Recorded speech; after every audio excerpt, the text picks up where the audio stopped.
Bom, o ano de 1964, ele então marca a entrada do Brasil num período conhecido como ditadura civil-militar. A gente precisa fazer essa ponderação, dizendo ditadura civil-militar, por conta da maneira com que se deu então esse novo regime, né? Não foi um regime somente militar, mas contou com apoio do empresariado e de setores conservadores da sociedade civil brasileira, obviamente apoiados por interesses internacionais, sobretudo na figura dos Estados Unidos, né? Então o Brasil, a partir de 64, mergulha então 20 anos num regime de supressão de liberdades individuais, de controle da questão política e social e várias outras situações e, sobretudo, uma subserviência a um governo, então, a uma ideia, a uma ideologia alheia a nós, né? Uma ideologia estadunidense, colocamos assim.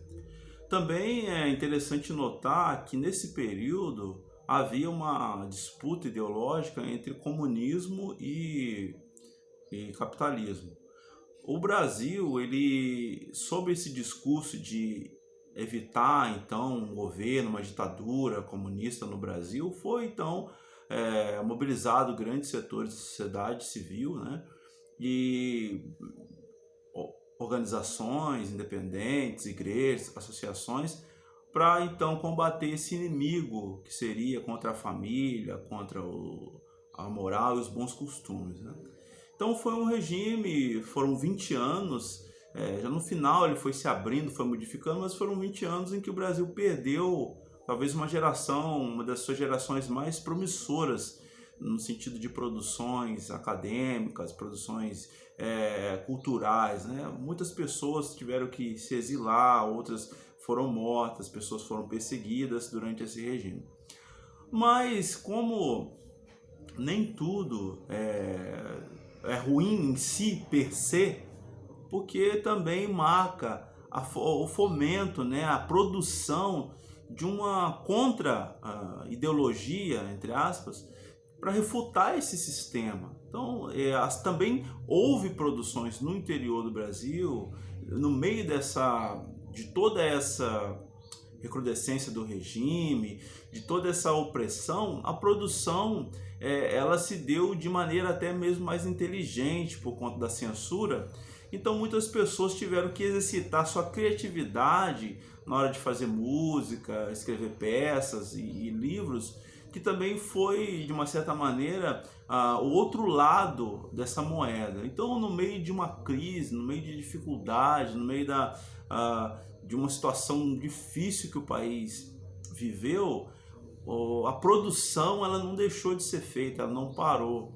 E observou-se aí a união de várias forças, né?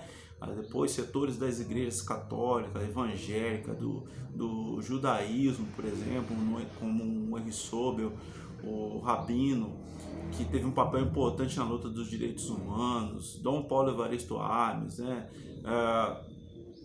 Dom Helder Câmara, James Wright e outras pessoas que conseguiram contribuir então para uma contra-ideologia do sistema que estava dominando até então. Então, também a gente precisa relembrar esse 31 de março nesse sentido, né, que marca-se, sim, o período que o Brasil viveu sob a ditadura, o golpe militar e toda aquela situação que se viveu durante 20 anos, mas também não pode se deixar de lembrar que no período que a gente chama de escuridão, de obscurantismo, teve um momento de produção, teve um momento de potência, da potência produtiva.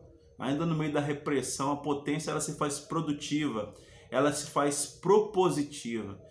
E é isso também que nós devemos refletir nesses tempos de quarentena e de 31 de março, de coronavírus de 2020.